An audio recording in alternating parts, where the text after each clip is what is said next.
remember the weight of rough hands on my skin, pressing me down while my mind slipped in and out of focus.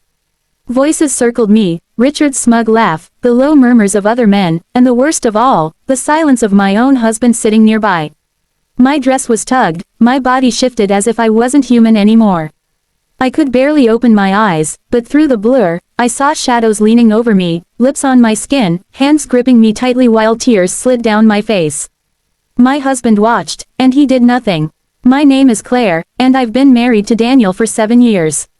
I believed in us, in the life we were building, in the love and loyalty I thought we shared. But one night shattered everything I thought I knew about my marriage, and I've never been the same since. It began with Daniel's obsession over a promotion.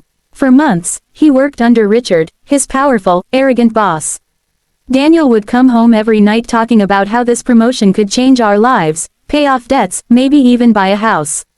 I supported him, because I believed we were a team. I thought his success would be our success. What I didn't know was how far he would go to please his boss. One Friday evening, Daniel told me we had been invited to a private dinner at Richard's home. He said it was a small celebration, just a chance to network with a few executives. He told me to dress well, that having me there would help him look stable and respectable. I put on my black dress, did my hair, and thought I was simply being the supportive wife. I had no idea I was walking into something I would never forget. Richard's home was like a palace, chandeliers, marble floors, bottles of expensive wine lined neatly across the counter. Richard welcomed us with a smile that never reached his eyes. But right away, I noticed Daniel hadn't been truthful. It wasn't a room filled with executives. Instead, only 3 other men were there, all older, dressed in sharp suits, their eyes moving over me in a way that made my stomach tighten. Richard held my hand a little too long as he welcomed us inside, while Daniel stood smiling nervously, desperate to please. The men made comments about how lucky Daniel was to have me, their tone laced with something that made me uncomfortable. I laughed politely, trying to ignore the way their eyes lingered. Dinner was extravagant, the kind of food I couldn't even pronounce. Conversation filled the air, mostly business talk I couldn't follow. The wine flowed freely, my glass always full before I had even finished the last sip. Daniel nudged me, whispering for me to relax, to enjoy myself. I trusted him, so I drank. But soon the room started to spin. My eyelids grew heavy, and everything became blurry. From there, the night comes back to me in fragments, broken pieces of glass that cut into me when I try to put them together. I remember sinking deeper into the sofa, my body heavy and unresponsive, while my mind screamed for me to fight back. I wanted to shout, to push them away, to say no, but nothing came out. Voices filled the room, laughter and whispers I couldn't fully make out, and then came the touches. It started small, almost teasing. Fingers brushing my arm, a hand sliding down my leg, someone moving the hair away from my face. Then it became rougher, a hand pressing against my thigh, another slipping beneath the hem of my dress. I wanted to close my legs, to scream, but my body wouldn't obey me. Through the haze, I forced my eyes open and saw Richard's face hovering just above mine. That smug grin told me he felt like he had already won. His weight pressed down on me, crushing the air from my lungs, his hands roaming without hesitation. Behind him, the other men circled, reaching for me as if I were nothing more than a prize they could all share. My arms were pinned, my legs forced apart, every part of me invaded. And then I saw him, Daniel, my husband. He was sitting in the armchair across from me, a drink in his hand. His face was pale, but he didn't move. He didn't stop them. He didn't even try. It was as if he had already decided that my pain was the price he was willing to pay. I tried to whisper his name, but my voice was faint, my tongue heavy, my throat dry. My hand twitched, reaching toward him in desperation, begging him to help me. But he looked away. He didn't come. He didn't save me. The men treated me like I wasn't even human anymore. Their hands were rough, their grip unrelenting, lips pressing against my neck, fingers digging into my skin. My body was moved and shifted like I had no will of my own. Every part of me screamed in silent protest, but all I could do was cry quietly, my tears slipping into the shadows of the room. At one point my eyes fluttered open again, and through the blur of movement, I caught sight of Daniel. He was watching. My husband sat frozen in that armchair, watching as Richard leaned over me and the other men pulled at me, their weight pressing me deeper into the sofa until I could barely breathe. His jaw was tight, his knuckles white around his glass. He looked ashamed, but not enough to move, not enough to stop them, not enough to protect me. I don't know how long it lasted. Time blurred into broken flashes of voices, shadows, and movements. The only thing that remained clear was the crushing realization that my husband had traded me, his wife, for his career. When it was finally over, I remember a blanket being draped over me. Richard's voice cut through the haze as he told Daniel, "Now we know you're serious. You'll get what you asked for." Daniel leaned close to me then, whispering, "It's okay, baby. Just rest." But it wasn't okay. It would never be okay. The next clear memory I have is the ride home. My head rested against the car window, city lights smearing into streaks of color as we drove.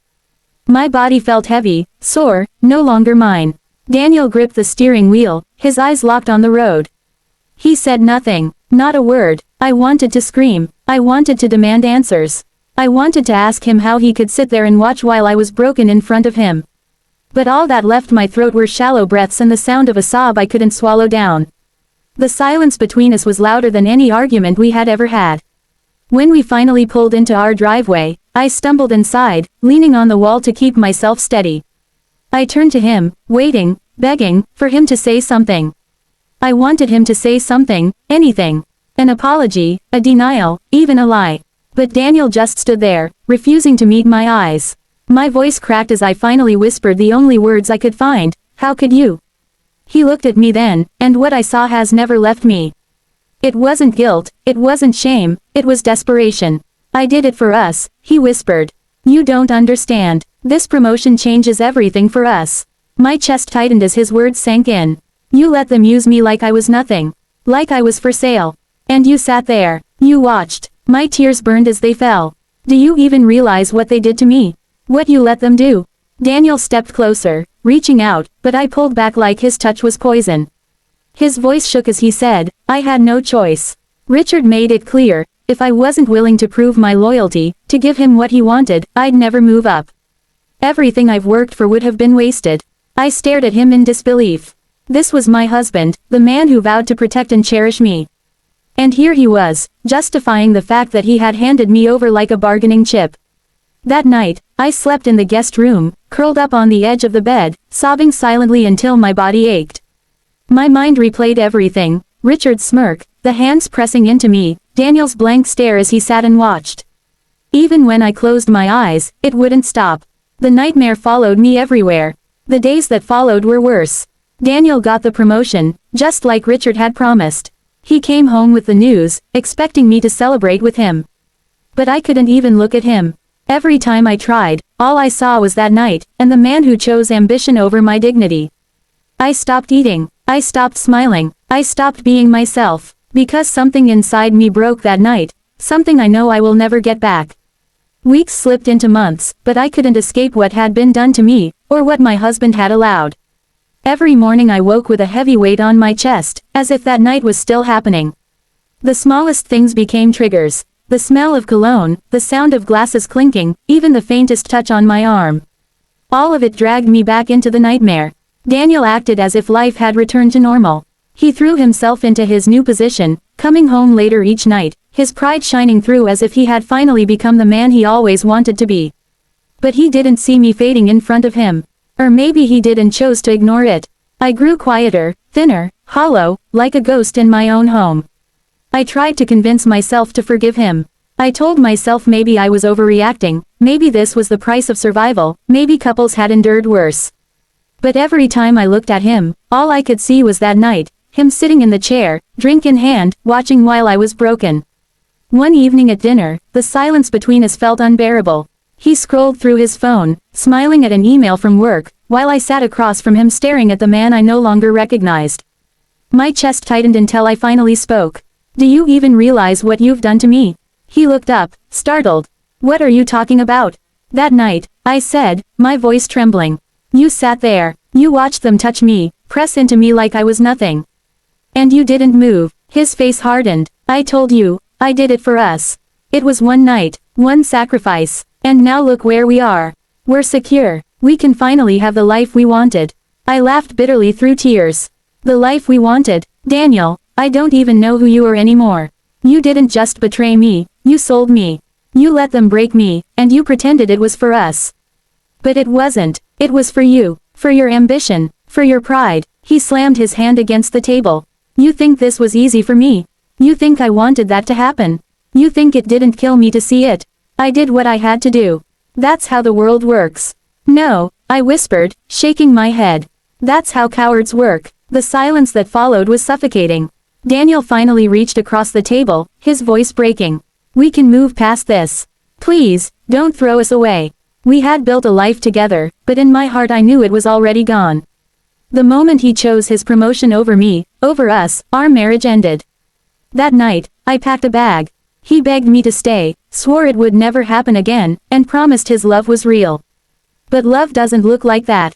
Love doesn't sit by while you're destroyed. Love doesn't sell your body to feed its pride. Walking out of that house was the hardest thing I had ever done. My legs shook with every step, but I knew if I stayed, I would lose myself completely. It has been months since then, and I am still healing. Therapy helps. Some days I wake up and feel almost normal, while other days I wake up drenched in sweat, haunted by laughter and his lifeless stare. But now, at least, I am free.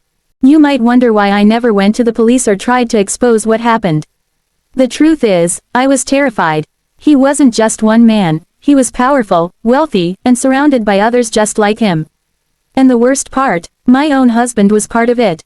How could I stand a chance when the very person who should have protected me was complicit? At the time, all I could think about was survival. Speaking out would have meant being dragged through the mud, judged, doubted, and humiliated. Maybe one day I will be strong enough to face that battle, but back then, survival was all I could manage. As for my husband, I filed for divorce. I couldn't stay married to a man who betrayed me in the most unforgivable way. The paperwork is almost finalized now. He fought it at first, begged me to reconsider, and promised we could rebuild. But some betrayals cut too deep to ever forgive. Some wounds never truly close. And I've learned something that will stay with me forever: betrayal doesn't always come from strangers. Sometimes, it comes from the person you trusted most, the one who vowed to protect you. Sometimes the deepest scars aren't the ones anyone can see. They are the ones that change the way you see love, trust, and even yourself forever. That's why I'm sharing my story.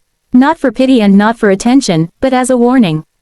If anyone ever asks you to sacrifice your dignity, your body, or your soul for their own ambitions, don't do it.